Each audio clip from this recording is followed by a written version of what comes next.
खुलुमबाय आं प्रिया नार्जारी गोजोन फुंबिलि बयनिसिमबो गाहाम हामलायथि बावहरनाय थाबाय आसा खालामो बयबो मोजाङैनो दङ नोंथांमोननि थाखाय गोदान मोनसे खौरां लानानै फैबावलायबाय आसा खालामो नोंथांमोना खौरांखौ नायनानै मोजां मोनगोन।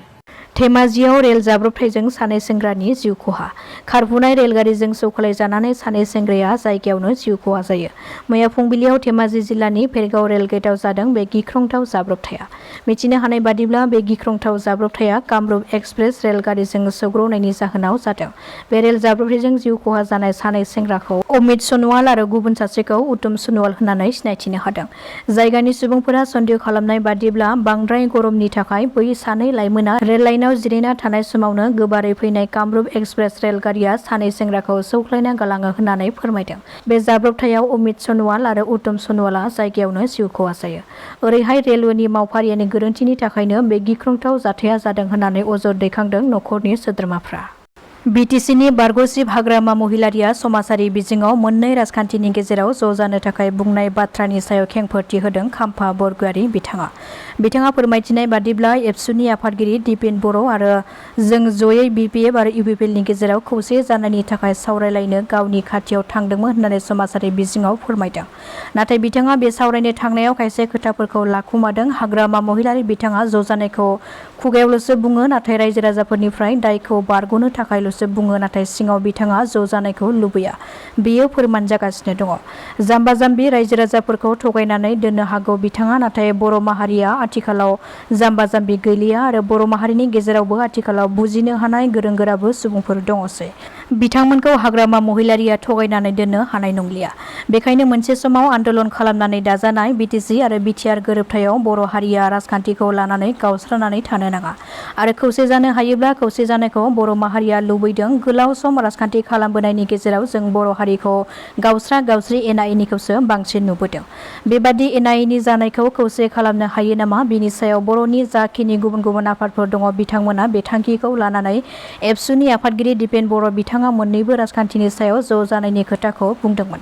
बे हिसाबैनो बिपिएफनि गोबां सोद्रोमाफ्रा जोंजों जयै सावरायलायदोंमोन। नाथाय सावरायलायनायनि सानसे उनावनो बिपिएफनि सोद्रोमा कास्टम बसुमतारी आरो प्रहलाद बसुमतारी बिथांमोना बे सावरायलायनायनि हेंथायै खोथा बुंदों आरो बेबादि बाथ्रा बुंनायनि सायाव बिपिएफ दोलोनि गेजेराव गोबां दान्थे बिदान्थेबो जादोंमोन आरो उननि समाव बेबादि हेंथा खोथा बुंनो थाखाय हाग्रामा महिलारि बिथाङा गावसोरखौ बुंनो बिथोन होदों होननानै बिथांमोना बुंनानै लादों होननानै फोरमायदों खाम्फा बरग'यारि बिथाङा। फरायसालिनि न'नि उखुमा बायग्रबनानै गोग्लैसिननायनि जाहोनाव साब्रै फरायसाफोरनि अबथिरायै जिउ खहा। मिथिनो हानाय बादिब्ला राजस्थाननि सालावार ओनसोलाव गंसे सोरखारि फरायसालिनि उखुमा बायग्रबनायनि जाहोनाव साब्रै फरायसाफ्रा जिउ गोमायो आरो गोबां गथ'फोरा बायग्रबनाय उखुमनि सिङाव थाबथानानै थानायनि सन्देह खालामनाय जादों। रिपर्टनि बादिब्ला सा 60 गथ'साफोरा थाखो खथानि सिङाव दङमोन आरो बेनिनो सा 25 गथ'साफोरा उखुम बायग्रबनानै गोग्लैसिनजानायनि थाबथानानै दङ होननानै सन्देह खालामनाय जादों। जाथाय जानाय लोगो लोगोनो साखाथिनि सुबुंफोरा थांनानै थाबथानानै थानाय गथ'साफोरखौ रैखाथियै बोखांनो हायो। निसा मुवा एबा फेग्रा ड्राग्सनि हेंथायै सिग्रोमनायनि गेजेरजों गुवाहाटी पुलिसा गुवाहाटी सोहोरनि गुबुन गुबुन ओनसोलनिफ्राय सानै ड्राग्स फालांगिरिखौ खानो हादों। पल्टन बाजार थानानि मोनसे दोलोआ बिशाल पइन्टनि साखाथिनि फटासिल आमबारिनि बसुआजित बर' 24 बोसोर बैसोनि सासे सुबुंखौ खानो हायो। पुलिसा मोनसे साबुननि बाक्सुआव एरसोखोमानानै दोननाय 12 ग्राम हेर'इनफोरखौ बोखांनो हायो। बेनि अनगायैबो गुबुन मोनसे सिग्रोमनाय हाबाफारियावबो भंगगड़ पुलिस थानानि मोनसे दोलोआ मृत्युंजय मन्दिरनि साखाथिनि राजीव नगर आनन्द नगराव जयकुमार 27 बोसोर बैसोनि सासे सुबुंखौबो खानो हादों। पुलिसा बिनिफ्राय 155 ग्राम लिरथायनि सन्देह गोनां गान्जानि 21 पेकेट नोगोद 15,230 रां आरो मोनसे मबाइल फनबो बोखांनो हाबावदों। ब्रह्मपुत्र दैमायाव ना हमनो थांनाय आरो दुगैनो थांनाय सानै सुबुङा गोमानानै दङ।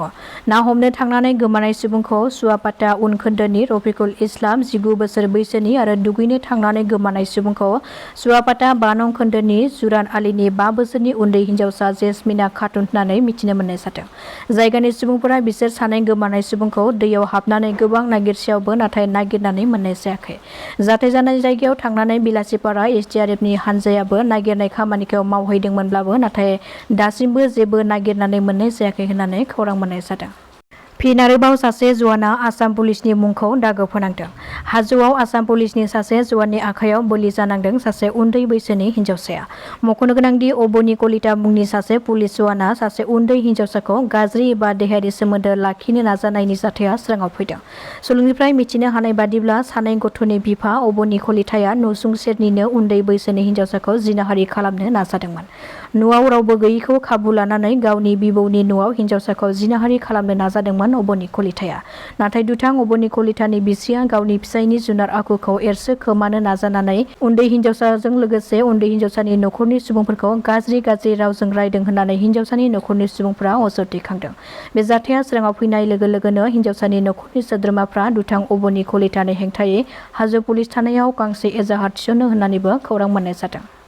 आसामनि गिबि मन्त्रि डक्टर हिमन्त बिश्व शर्माया गलाघाट जिल्लानि उरियामघाटआव दावबायनानै इभिक्सननि थाखाय सिनायथि जानाय जायगाफोरखौ नायगिदिंहैदों आरो खौरां बिजोंनि गेजेरजों फोरमायथिनाय बादिब्ला बे जायगायाव थाग्राफ्रा ओनसोलारि थागिरि नङा, नाथाय काछार, हजाय, बरपेटा, धुबुरी आरो आसामनि बायजोनिफ्रायबो खारबोदों। जोंनि हाखौ रैखाथि होनाया जोंनि बिबान आरो गावजों गाव हेफाजाब होलायनायजों गोजोन गोरोबलायनाय आरो बयनिबो थाखाय खाबु आरो न्यायनि बाथ्रा होनो हायो होननानै गावनि बिबुंथिनि गेजेरजों फोरमायदों डक्टर हिमन्त बिश्व शर्मा बिथाङा।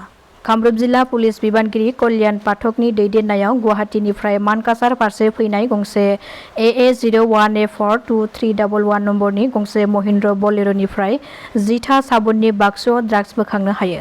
पुलिसा मिथिहोनाय बादिब्ला हमनो मोननाय ड्राग्सखौ 121 ग्राम आरो हाथाइनि बेसेनाव बेखौ 1 कौटि रांनि जागोन होननानै मिथिहोदों। बे हमनो मोननाय ड्राग्सजों लोगोसेनो 4 सुबुंखौबो खानो हादों पुलिसा। हमजानाय ड्राग्स फालांगिरिफोरखौ आली हुसेन, एबाद हुसेन, अखिनुल इस्लाम आरो गुबुन सासेखौ नुर इस्लाम होननानै सिनायथि होदों। दासिमनि खौराङा एसेनोसै। नोंथांमोना खौरांखौ नायनानै मोजां मोनदोंब्ला चेनेलखौ साबस्क्राइब खालामनानै लानो हागोन। गोजोन्थों।